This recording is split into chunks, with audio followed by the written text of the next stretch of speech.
સગવડ મળે તો તે ખૂબ મેળવે, સગવડ મળે તો તે ખૂબ મેળવે, નદી મળે તો તે ખૂબ તરે, પણ જો નાવ મળે તો તે ખૂબ ચલાવે, પણ જો નાવ મળે તો તે ખૂબ ચલાવે, ભણવામાં સગવડ મળે તો તે ખૂબ ભણે, ભણવામાં સગવડ મળે તો તે ખૂબ ભણે, આગળ વધવામાં તેને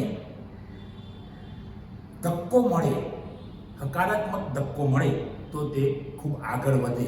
કારણ કે આ છે યુવાન, આ છે યુવાન. મિત્રો, આપણે ઘણા વર્ષોથી સાંભળતા આવ્યા છીએ કે જે ખૂબ સંઘર્ષ કરી નાખે છે, મહેનત મજૂરી કરે છે, જબરજસ્ત અને ભણે છે, કે જેને સગવડો નથી મળતી એ ખૂબ ભણે છે. આ વાત સાચી છે, પણ કેટલા ટકા?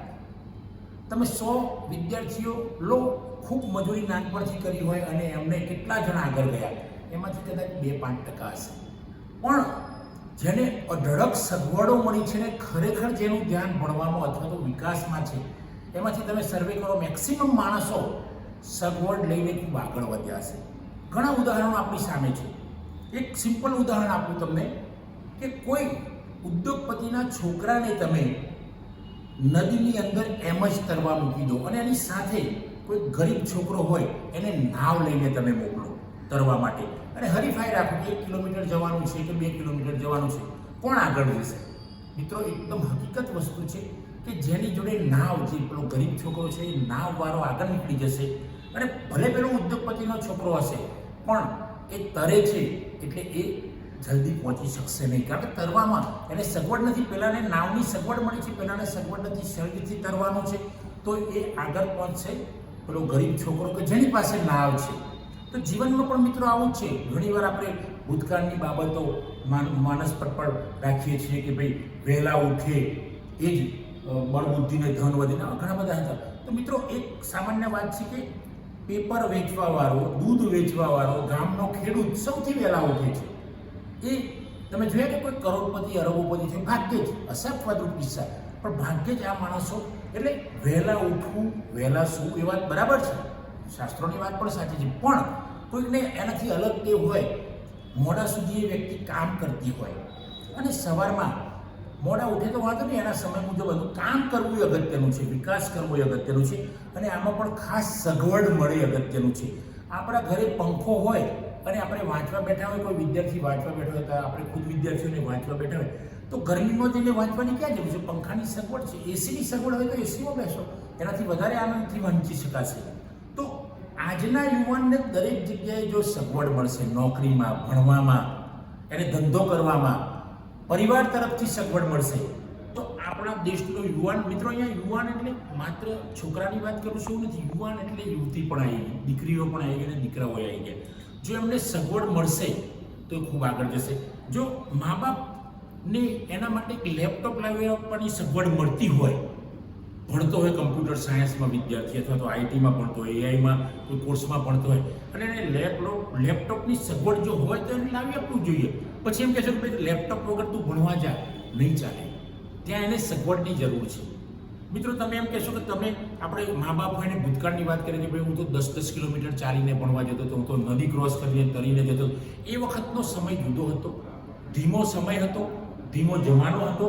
અત્યારના જમાનામાં જો તમારા દીકરાને કે દીકરીને તમે ચાલીને જવાનું કોલેજે કહેશો તો પાછળ રહી જશે, ખૂબ પાછળ રહી જશે. કારણ કે એની જોડે વ્હીકલ હશે અથવા તો એની જોડે એસટી બસ હશે, કોઈ બીજી બસ હશે, ટ્રાન્સપોર્ટેશન સર્વિસ હશે તો પહોંચી શકશે. એટલે જે જૂની માન્યતાઓ ઘણી બધી બદલવી પડશે, અને બદલીશું તો જ આજનો યુવાન ખૂબ આગળ વધશે. જેવું મેં તમને પહેલાં ઉદાહરણ આપ્યું એ પ્રમાણે આજે તમે એમ કહેશો કે ભાઈ મારે પાવાગઢ ચડવા જવું છે, આજે તો ઘણી બધી ફેસિલિટી, લિફ્ટની સગવડ આવી છે, ડોલી કહીએ છીએ આપણે, એનાથી દ્વારા જઈ શકીએ છીએ, રોપવે છે. હવે તમે કહેશો કે ચડીને જઈને મારે તરત પાછો આવવું છે, શક્ય નથી. ત્યાં રોપવે છે, એનો ઉપયોગ કરીને ઉપર ચડી શકાય, ગિરનાર પર પણ ચડી શકાય. તો આ તો ખાલી મેં તમને ઉદાહરણો આપ્યા છે, પણ આજનો યુવાન એટલો બધો હોશિયાર છે, ચબડાક છે, સમજદાર છે, એઆઈના જ્ઞાન સાથે સજ્જ છે, આઈટીના જ્ઞાન સાથે સજ્જ છે. જો એને સગવડ મળશે, એના ભણવા માટેની, એના વિકાસ માટેની સગવડ મળશે, એને આગળ વધવામાં સગવડ મળશે, તો આ યુવાન ખૂબ આગળ જશે. અને આગળ એટલો બધો જશે કે તમારી કલ્પના નહીં હોય, મા બાપની કલ્પના નહીં હોય, વાલીઓની કલ્પના નહીં હોય એટલું બાળક આગળ જશે. મિત્રો, મારા ઘણા વર્ષના અનુભવ પછી મેં જોયું છે, લગભગ 25-26 વર્ષનો મારો ટીચિંગનો અનુભવ છે, એ પછી મેં જોયું છે કે જે વિદ્યાર્થીને સગવડ મળે છે એવો મેક્સિમમ આગળ જાય છે. પણ એમનો ધ્યેય એમને નક્કી હોવું જોઈએ. તો એ બરાબર છે કે વિદ્યાર્થીને પોતાની સભાનતા હોવી જોઈએ. અને જેને સગવડ નથી મળતી એમાંથી આગળ જાય છે વિદ્યાર્થીઓ, નથી જતા એવું નહીં, પણ બહુ ઓછા પર્સન્ટેજ છે. તો આ જે માન્યતાઓ છે, આ જે સગવડની બાબતો છે, અથવા તો જે આપણી જૂની જે બાબતો છે એને થોડીક રિપીટ કરીને અલગ બનાવવી પડશે. અને જો યુવાનને સગવડ આપીશું તો યુવાન આકાશમાં પણ ઉડી જશે. યુવાન પંખી તો નથી ને, પાંખો વગર કેવી રીતે ઉડી શકશે? એને વિમાન આપીશું, એને હેલિકોપ્ટર આપીશું, એ સગવડ આપીશું તો બીજા દેશમાં જઈ શકશે. એમને એમ કહેશો કે ભાઈ ચલો હું તને કહું કે તું પરદેશ જતો રહે, કોઈ યુવાનને કહેશો કેવી રીતે જશે? તો એને વિમાનની સગવડ આપવી પડશે, એને સ્ટીમરની કે જે હોય જહાજ એની સગવડ આપવી પડશે. તો કોઈ પણ બાબતમાં યુવાન હોશિયાર હોય ને તમે એમ કહો કે ભાઈ તારે ચોપડીઓની જરૂર નથી, તો તું પોતે જ હોશિયાર છે, તારે કે નહીં ચાલે. કારણ કે એને અપડેટ તો રહેવું જ પડશે. પુસ્તક, એના રેફરન્સ સોર્સિસ જે પણ હશે એ તો એને આપવા જ પડશે. તો મિત્રો, આપ સૌને મારી નમ્ર વિનંતી છે કે આજના યુવાનને જો સગવડ મળે તો તે ખૂબ મેળવે. કારણ કે એ યુવાન છે, એ દીકરો છે, એ દીકરી છે. મિત્રો, મારો વિડીયો સારો લાગે તો શેર કરજો. જય હિન્દ, જય ભારત.